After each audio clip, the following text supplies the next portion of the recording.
بسم اللہ الرحمن الرحیم۔ السلام علیکم۔ حضرت اویس کرنی کا اصل نام اویس بن عامر تھا۔ آپ کی پیدائش یمن کے قبیلے مراد میں ہوئی۔ آپ کا تعلق ایک غریب مگر نیک خاندان سے تھا۔ حضرت اویس کرنی کو خاص طور پر ان کی والدہ کی خدمت اور محبت کی وجہ سے یاد کیا جاتا ہے۔ ان کی زندگی کے کچھ اہم واقعات درج ذیل ہیں۔ حضرت اویس کرنی اپنی والدہ کی خدمت میں بہت مشہور تھے۔ آپ نے اپنی والدہ کی خدمت کے باعث خود کو نبی کریم صلی اللہ علیہ وآلہ وسلم کی صحبت سے محروم رکھا۔ آپ کا ارادہ مدینہ منورہ جانے کا تھا، مگر والدہ کی خدمت کی وجہ سے آپ یہ ارادہ پورا نہ کر سکے۔ اگرچہ حضرت اویس کرنی نبی کریم صلی اللہ علیہ وآلہ وسلم کی ملاقات نہ کر سکے، ان کی محبت نبی کریم صلی اللہ علیہ وآلہ وسلم سے بے پناہ تھی۔ نبی کریم صلی اللہ علیہ وآلہ وسلم ان کی محبت اور وفاداری کو سراہا اور فرمایا کہ اویس کرنی کی دعاؤں میں شفا ہے۔ نبی کریم صلی اللہ علیہ وآلہ وسلم نے حضرت عمر فاروق اور حضرت علی کو فرمایا کہ جب وہ حضرت اویس کرنی سے ملیں تو ان سے دعا کی درخواست کریں۔ نبی کریم صلی اللہ علیہ وآلہ وسلم کی اس خواہش کو پورا کرنے کے لیے حضرت عمر اور حضرت علی حضرت اویس کرنی کو تلاش کرنے یمن گئے۔ ایک روایت کے مطابق حضرت اویس کرنی کی والدہ نے ان سے دعا کی درخواست کی کہ ان کا بیٹا بھی صحابہ کرام کی طرح جنت میں داخل ہو۔ حضرت اویس کرنی کی دعا اور نیک اعمال کی وجہ سے ان کی والدہ کی دعا قبول ہوئی۔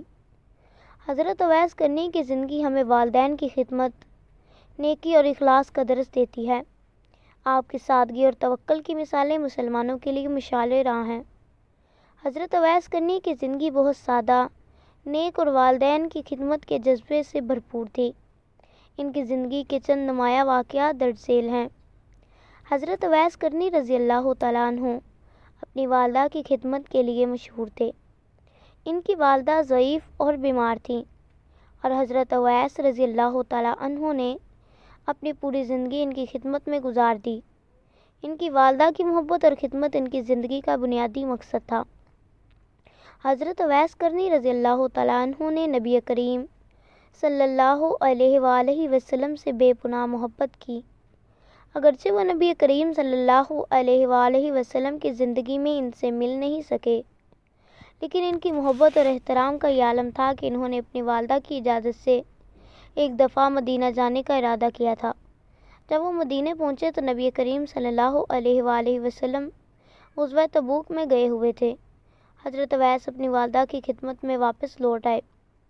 حضرت اویس کرنی کے کندھے پر ایک سفید داغ تھا، جس کے بارے میں نبی کریم صلی اللہ علیہ وآلہ وسلم نے صحابہ کرام کو بتایا تھا کہ یہ ان کی پہچان ہوگی۔ اسی علامت کی وجہ سے حضرت عمر اور حضرت علی نے انہیں پہچانا۔ نبی کریم صلی اللہ علیہ وآلہ وسلم نے حضرت عمر اور حضرت علی سے فرمایا تھا کہ جب وہ حضرت اویس کرنی رضی اللہ تعالیٰ عنہ سے ملیں تو ان سے اپنی مغفرت کے لیے دعا کروائیں۔ بعد میں جب حضرت عمر اور حضرت علی حضرت اویس کرنی سے ملے تو انہوں نے ان سے دعا کی درخواست کی، جسے حضرت اویس کرنی نے بخوشی قبول کیا۔ حضرت اویس کرنی رضی اللہ تعالیٰ عنہ کی زندگی زہد و تقویٰ کی مثال تھی۔ وہ دنیاوی خواہشات سے دور رہتے اور اپنی زندگی کو اللہ تعالیٰ کی عبادت اور والدہ کی خدمت میں مصروف رکھتے۔ ان کی سادگی اور تقویٰ ان کی شخصیت کی نمایاں خصوصیات تھیں۔ ایک روایت کے مطابق حضرت اویس کرنی رضی اللہ تعالیٰ عنہ حضرت علی رضی اللہ تعالیٰ عنہ کی فوج کے ساتھ جنگ صفین میں شامل تھے اور اس جنگ میں شہید ہوئے۔ حضرت اویس کرنی رضی اللہ تعالیٰ عنہ کی زندگی مسلمانوں کے لیے ایک مثالی نمونہ ہے۔ ان کی والدین کی خدمت، نیکی، اخلاص اور تقویٰ کی مثالیں ہر مسلمان کو اپنی زندگی میں اپنانے کی ترغیب دیتی ہیں۔ حضرت اویس کرنی کا ایک خوبصورت واقعہ ان کی والدین کی خدمت اور نبی کریم صلی اللہ علیہ وآلہ وسلم کی محبت سے متعلق ہے۔ یہ واقعہ ہمیں اخلاص، والدین کی خدمت اور اللہ کے رسول صلی اللہ علیہ وآلہ وسلم کی محبت کا سبق دیتا ہے۔ حضرت اویس کرنی یمن کے قبیلے مراد سے تعلق رکھتے تھے اور اپنی والدہ کے ساتھ رہتے تھے۔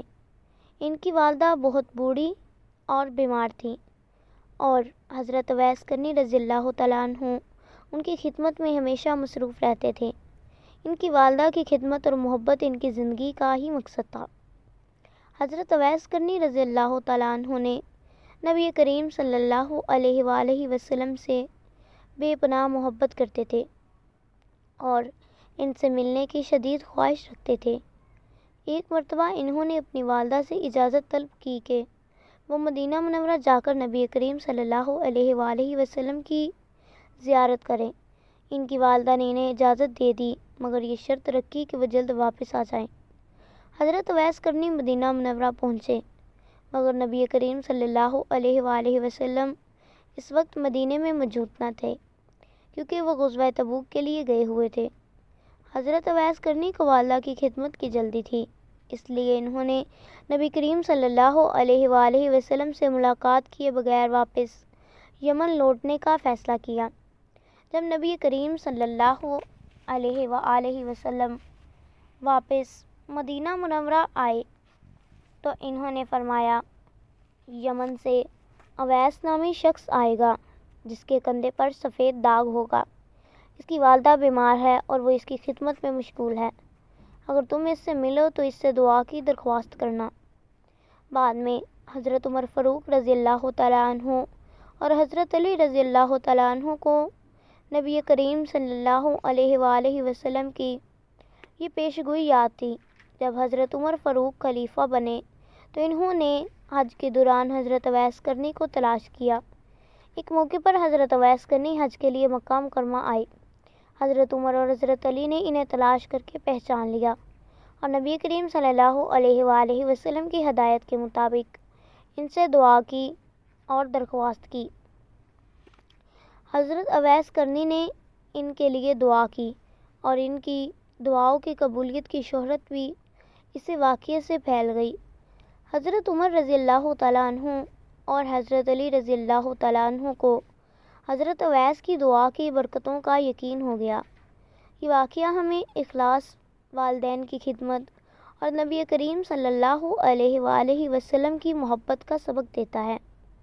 حضرت اویس کرنی نے اپنی والدہ کی خدمت کی خاطر نبی کریم صلی اللہ علیہ وآلہ وسلم کی ملاقات کو مؤخر کیا مگر نبی کریم صلی اللہ علیہ وآلہ وسلم کی محبت اور ان کے فرامین کی تعمیل کرتے ہوئے وہ اپنے مقام کو پا گئے۔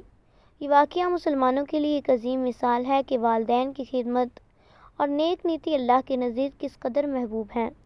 حضرت اویس کرنی کی فضیلت اسلام میں بہت اہم اور قابل ذکر ہے۔ ان کی فضیلت کے کچھ اہم پہلو درج ذیل ہیں۔ حضرت اویس کرنی کی فضیلت کا سب سے بڑا ثبوت نبی کریم صلی اللہ علیہ وآلہ وسلم کا ان کا ذکر کرنا ہے۔ نبی کریم صلی اللہ علیہ وآلہ وسلم نے صحابہ کرام کو حضرت اویس کرنی کی فضیلت کے بارے میں بتایا اور فرمایا کہ ان سے دعا کی درخواست کریں۔ یہ نبی کریم صلی اللہ علیہ وآلہ وسلم کی طرف سے ایک بڑی عظمت ہے کہ انہوں نے حضرت اویس کرنی کی بزرگی کو تسلیم کیا۔ حضرت اویس کرنی کی سب سے بڑی فضیلت ان کی والدہ کی خدمت ہے۔ انہوں نے اپنی والدہ کی خدمت کو اپنی زندگی کا مقصد بنایا اور اپنی والدہ کی خاطر نبی کریم صلی اللہ علیہ وسلم کی زیارت کو مؤخر کیا۔ اسلام میں والدین کی خدمت کا بہت بڑا مقام ہے اور حضرت اویس کرنی اس کی بہترین مثال ہے۔ نبی کریم صلی اللہ علیہ وآلہ وسلم نے حضرت اویس کرنی رضی اللہ تعالیٰ عنہ کے بارے میں فرمایا کہ ان کی دعاؤں میں شفا ہے۔ حضرت عمر اور حضرت علی کو نبی کریم نے فرمایا کہ جب وہ حضرت اویس کرنی سے ملیں تو ان سے دعا کی درخواست کریں۔ ان کی دعاؤں کی قبولیت ان کی بڑی فضیلت ہے۔ حضرت اویس کرنی رضی اللہ تعالیٰ عنہ کی زندگی زہد و تقویٰ کی مثال تھی۔ وہ دنیاوی خواہشات سے دور رہتے اور اپنی زندگی کو اللہ تبارک و تعالیٰ کی عبادت اور والدہ کی خدمت میں مصروف رکھتے۔ ان کی سادگی، اخلاص اور تقویٰ ان کی فضیلت کے اہم پہلو ہیں۔ نبی کریم صلی اللہ علیہ وآلہ وسلم نے حضرت اویس کرنی رضی اللہ تعالیٰ عنہ کے بارے میں پیشگوئی کی تھی کہ وہ یمن سے آئیں گے اور ان کے کندھے پر سفید داغ ہوگا۔ یہ پیشگوئی حضرت اویس کرنی کی فضیلت اور ان کی عظمت کا ایک بڑا ثبوت ہے۔ حضرت اویس کرنی کا نبی کریم صلی اللہ علیہ وآلہ وسلم سے عشق اور محبت ان کی فضیلت میں شامل ہے۔ اگرچہ وہ نبی کریم صلی اللہ علیہ وآلہ وسلم کی زندگی میں ان سے مل نہیں سکے، مگر ان کی محبت اور احترام ان کی زندگی کا اہم حصہ تھا۔ حضرت اویس کرنی کی یہ فضائل ہمیں والدین کی خدمت، نیکی، اخلاص اور اللہ تبارک و تعالیٰ کے رسول صلی اللہ علیہ وآلہ وسلم کی محبت کا درس دیتے ہیں۔ ان کی زندگی کی مثالیں ہر مسلمان کے لیے ایک مشعل راہ ہیں اور ہمیں ان کے نقش قدم پر چلنے کی ترغیب دیتی ہیں۔ حضرت اویس رضی اللہ تعالیٰ عنہ کی زندگی کے کچھ مزید اہم واقعات درج ذیل ہیں جو ان کی فضیلت اور روحانی مقام کو واضح کرتے ہیں۔ حضرت اویس کرنی رضی اللہ تعالیٰ عنہ کی عبادت اور ریاضت کی مثالیں مشہور ہیں۔ وہ راتوں کو جاگ کر اللہ تبارک و تعالیٰ کی عبادت کرتے اور دن کو روزہ رکھتے تھے۔ ان کی عبادت کا یہ عالم تھا کہ وہ ایک وقت میں پوری رات قیام میں گزار دیتے تھے۔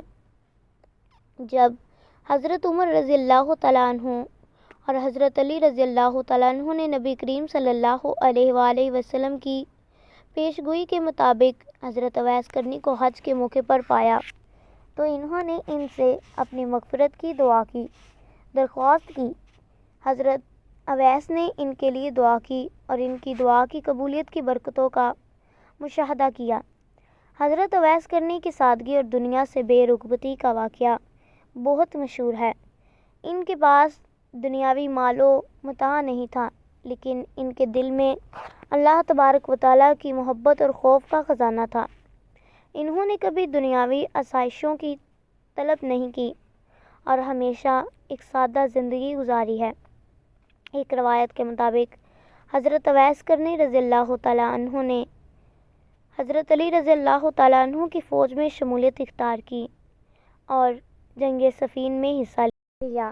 اس جنگ میں وہ شہید ہوئے۔ ان کی شہادت کا واقعہ ان کی بہادری اور حق کے لیے لڑنے کی عظمت کو ظاہر کرتا ہے۔ حضرت اویس کرنی اپنی والدہ کی خدمت کے علاوہ دیگر لوگوں کی بھی مدد کرتے تھے۔ ایک مرتبہ جب ان سے پوچھا گیا کہ وہ کس چیز سے سب سے زیادہ محبت کرتے ہیں تو انہوں نے جواب دیا، اللہ تبارک و تعالیٰ کی محبت اور اس کی مخلوق کی خدمت۔ ان کی یہ صفت ان کے کردار کی عظمت کو نمایاں کرتی ہے۔ حضرت اویس کرنی رضی اللہ تعالیٰ عنہ کا اللہ پر توکل اور بھروسہ بہت مضبوط تھا۔ ایک مرتبہ ان سے کسی نے پوچھا کہ آپ کے پاس دنیا کا کیا ہے؟ انہوں نے جواب دیا کہ میرے پاس اللہ تبارک و تعالیٰ کا بھروسہ ہے۔ ان کا یہ جواب ان کے ایمان کی مضبوطی اور اللہ پر مکمل اعتماد کو ظاہر کرتا ہے۔ حضرت اویس کرنی رضی اللہ تعالیٰ عنہ کی زندگی ہمیں یہ سکھاتی ہے کہ والدین کی خدمت، نیکی، اخلاص اور اللہ پر توکل کے ساتھ جینا کیسے ممکن ہے۔ ان کی سادگی، عبادت اور دنیا سے بے رغبتی ہمیں دنیاوی زندگی میں حقیقی سکون اور آخرت کی کامیابی کی طرف رہنمائی کرتی ہے۔ امید کروں گی کہ آپ کو میری ویڈیو پسند آئی ہوگی۔ ویڈیو کو لائک اور شیئر ضرور کر دیجیے گا۔ جزاک اللہ۔ اللہ حافظ۔